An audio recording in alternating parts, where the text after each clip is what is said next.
happened to these treaties? Oh, well, special session, and they put them in the hush-hush pile, so they can never be read.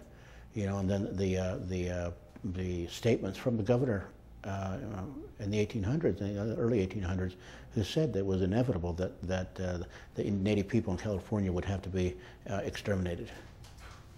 And you know, it's written. There's written policy, but it's negative policy. All right, and we're going to get an audio level here. Just so we can get a good audio, we're going to say and spell your name and your department. Okay. Well, my name is Matthew West, M-A-T-T-H-E-W, W-E-S-T, and I work for the Santa Rosa Rancheria Tachi Youkut tribe, ICWA department.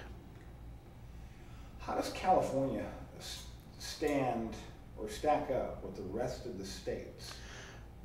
Well, federal law was passed in 1978, and it was titled the Indian Child Welfare Act, and most of the states were slow to get on board with that, to come in compliance with the law, but the other states, Oregon and Washington, Wisconsin especially, and Minnesota and the states up in that area, have they finally grasped the idea and the spirit of ICWA, and they went forward, and they passed state laws that went above and beyond federal law.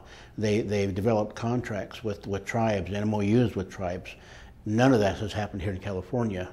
And in fact, in Indian law in California, the Indian Child Welfare Act is one of the most litigated cases when it's from the courts when it's appealed. So that California has more cases that are appealed because of ICWA than a majority of their cases and of their other cases. You know, so we're so far behind that you know, any positive measure, other states did it years ago. Anything that we do that's positive, the other states did it 20, 25 years ago. Obviously you have the politics involved. What were some of the ways that they slowed down the progress in Sacramento? Well, there are people that are behind the scenes that it's the old guard, it's that old mindset, it's the dominant culture that's been in power for so long that they have people that I believe they have people, and it's sad to say that they're just puppets, and they're there to just mouth what they want them to say, and I see that as, you know, the politics up in Sacramento, it's a machine.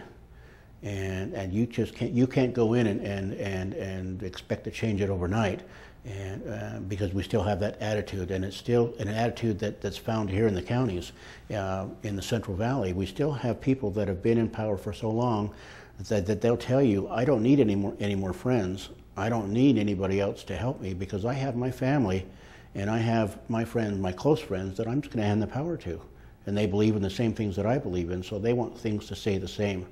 They don't want change. They don't want new people coming in. They don't want new ideas. They want everything the way it is. They want that power, and they're digging in their heels now to hold on to that power, even to the point of forming advisory boards of past council members, past mayors that will advise the current city councils in what to do. They still won't let go. How organized, though, are the tribes of California?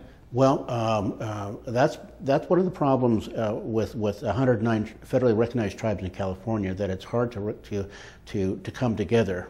But we are of one together in coming, saving our children. There isn't one tribe in California that's not that's opposing that idea of saving our children, keeping them here with their family, keeping them close to their tribe where they can learn about their culture and their traditions and their customs. They can be close to their families without being taken away. So with the 109 tribes, it's hard. It really is hard to come together on every issue because we differ. We're sovereignties. Each tribe is a sovereign nation of itself. And to bring 109 together, it's going to take a lot of work. And eventually one day they are going to come together, and eventually one day all of the native people in North, Central, and South America will come together, and we'll be one people again, because our elders tell us that we were one people once before, and then there was a great migration to the north, to the west, to the south, and to the east, and people traveled and settled in areas. So we'll be together once again, but it's not an easy road at the time because we have different goals at the moment, and economic goals are something that sometimes we don't see eye to eye on. Especially when you're in such close proximity within another tribe who has economic goals the same as you do, and there's only so much of the pie that's out there to go out and grasp and get, that sometimes we have to just learn to work together and realize that that's the way we're going to be stronger.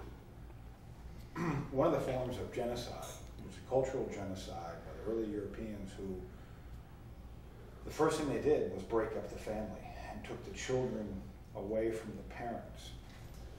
In order to start that healing process, we must protect families.